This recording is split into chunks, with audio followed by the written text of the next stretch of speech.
નમસ્કાર વિદ્યાર્થી મિત્રો, હું Lalit Dave Noble School and Vasudev Vidyalaya વતી વિડીયો લેક્ચરમાં આપ સૌનું હાર્દિક સ્વાગત કરું છું. આજે આપણે ધોરણ 12 ગુજરાતી વિષયમાં આગળનો પાઠ જોઈએ, આસુભીનો ઉજાસ, જેના વિશે આપણે પરિચય મેળવ્યો હતો. આસુભીનો ઉજાસ દિલીપ રાણપુરા જેમના લેખક છે, જેના વિશે આગલા વિડીયો લેક્ચરમાં જોયું હતું. આજે આપણે આગળ પાઠ જોઈએ. દેવરાજ કેમ્પના સ્ટેશને જે ઉતર્યો ત્યારે એને સૌ પહેલાં એની બાની યાદ આવી. 18 વર્ષ પહેલાં બા આ સ્ટેશને તેને વળાવવા આવી હતી, એટલે મૂકવા માટે આવી હતી. અને દેવરાજે માને ત્યારે છેલ્લી વખત જોઈ હતી. તેની આંખો રાતીચોળ થઈ ગઈ હતી અને તે ભગવાનજીભાઈને કહેતી હતી, તમે આ છોકરાને ભણવાના રવાડે ક્યાં ચડાવ્યો?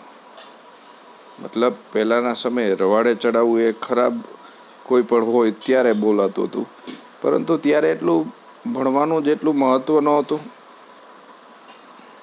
એટલે કે છે, ક્યાં તમે આ ખોટા રવાડે ચડાવ્યો? એને ન લઈ જાઓ તો સારું. બહેન, ભગવાનજીભાઈએ કહેલા શબ્દો અત્યારે પણ દેવરાજને એના એવા યાદ હતા. છોકરો ભણશે નહીં તો એનું જીવતર તો ઉજાડશે કઈ રીતે? ઉજાડશે પણ પાછળ ભાર ભાંડુના જે જીવતર ઉજળી જશે ને ત્યાં એને કાંઈ જે દુઃખ નહીં પડે. વસુધા તો માનો ખોળો છે, માવતરની ખોટ જરાય નહીં ચાલે એ રીતે ત્યાં ઉછરે છે અને ભણશે. ને પછી બાએ તેની સામે આંસુભીની આંખે જોતા કહેલું, દેવા, આપણે અહીં જે મજૂરી કરી ખાશું, અડધામાંથી ફાટ વેચીને પણ ખાઈ લેશું, પેટ ભરી લેશું. ને તે સાડલાના જે છેડાથી મોં ઢાંકીને આડું જોઈ ગયેલી. પોતે કંઈ બોલેલો પણ બધું અસ્પષ્ટ હતું.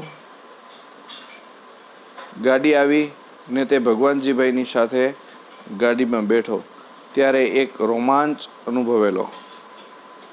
આ પહેલાં તેમણે ગાડી જોઈ હતી પણ નહીં, માત્ર જોઈ જ હતી. એમાં બેસવાના જે મનસુબા ઘડ્યા હતા, ગાડીની અંદર બેસવાનો એમને વિચાર કર્યા હતા કે હું મોટો થઈને ગાડીમાં બેસીશ. પણ બેઠો તો આજે પહેલી જ વખત, ને તેના મોં પર જે પથરાઈ ગયેલી પ્રસન્નતા જોઈને બાના વિલા પડી ગયેલા, એટલે મોં પર, એટલે ઉદાસ થઈ ગયેલો. થોડો જીવ બળે છે પણ તું માનતો નથી એટલે શું? આટલા જે વરહમાં આપણા કુટુંબમાંથી તો શું, આપણા મલકમાંથી કોઈ ભણવા સારું થઈને પરદેશ નથી ગયું. આપણને ભણતરને કયો નાતો? આપણે ભણવા સાથે શું સંબંધ? બા, તું જોજે ને, હું જે ભણીશ પછી તને ખબર પડશે. એટલું બોલે છે ત્યાં એન્જિનને સીટી મારી.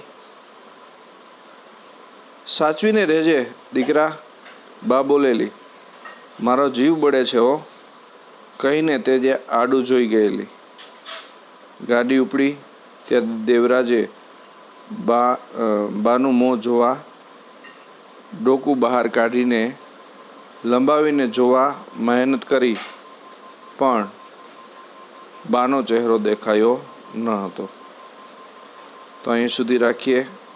આગળનો પાઠ છે એ હવે પછીના વિડીયો લેક્ચરમાં જોશું.